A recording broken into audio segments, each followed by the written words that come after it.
It's okay to say, I need some help. It's okay to say, I don't know how to do that, can you show me how? It's okay, and that's what sort of gets you through the record. She may be hungry. Having someone you could call and someone who reassures you to say that, it's okay if you're not feeling 100% or you're feeling a little bit sad and overwhelmed, that's no problem. It's totally normal. So I just remember Sophia crying literally from the moment we brought her home until 9 o'clock in the morning.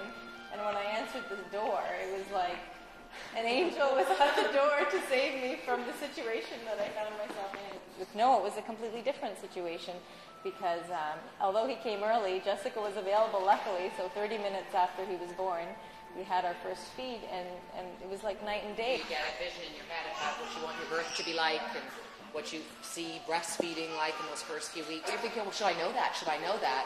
And Jessica has a very lovely, disarming way about her that was always just like, no, how would you know that?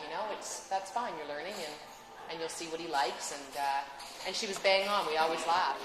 You take it back to Jessica. My husband used to call her the baby whisperer.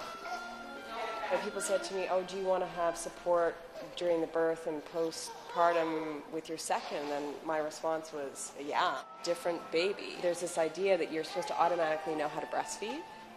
And I actually had a girlfriend who didn't have support pre-planned, and she said, sort of 6 months after the fact, I never would have thought that breastfeeding would have been so difficult. After meeting with her, I remember speaking to some of my girlfriends who have children, and they all were like, oh, that's amazing that she offers the postpartum support, because the other doulas were just labor and delivery doulas. We read books and we watched the Happiest Baby DVD, but it was Jessica showing us, hands-on. I think that you learn as you go, and you learn baby cues from having a baby and from seeing a baby, not from reading books. I had a super easy pregnancy. I was lucky, very, very lucky. And, basically thought things, super, this is easy, everything's going so well, I'm going to be, my baby's going to sleep every night.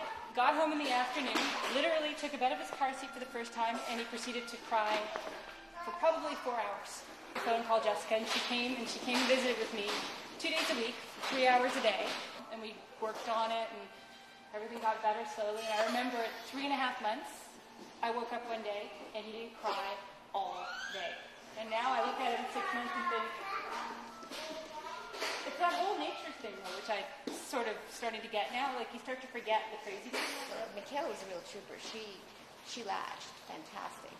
I just didn't have milk. And I didn't get milk for quite some time. Jessica would come over and reassure me, it's fine, it's normal, it's going to be okay. And all of a sudden, it's going to end, and you'll never even think about what it was like before. And between 9 and 10 weeks, she stopped. She just stopped crying.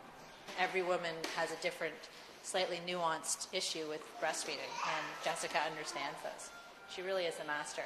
I remember Jessica, as I was still struggling with breastfeeding, telling me, don't worry, she said, by my 4th child I could breastfeed while paddling a canoe. Around the 3rd day, I guess, when your milk comes in, I was so overwhelmed. I remember Justin's there, I'm parading around half naked, all your humility gone. Do I look normal? I'm just like, yeah. I said, I can't navigate them. How can he? I couldn't recognize myself. It's unbelievable. Just like, It's hard, that first day. I would say the first 2 months were really tough for me, getting my feet on the ground and figuring out how to have 2 kids and be a mother to 2 children and give them the amount of attention that they need. And Jessica was there for me. She would always say, okay, this is what to expect. Yeah. And she was always right. Exactly what she said was going to happen happened. Because as a first-time mother, other people have said this, you have no idea what you're doing. This child's never seen anything, so you're introducing everything, and you get to experience everything again. So not only do you get to show your new baby all these new things, but you get to experience it in a new way that you may not have thought of. She also said, always constantly smile, baby, no matter how much the baby is upset. Just constantly smile, because the baby finds reassurance in that as well, and that for them it's important too. So instead of just constantly looking at the baby like, which is you can't help yourself after a while. You're just like, and you realize, no, you've got to get that smile going.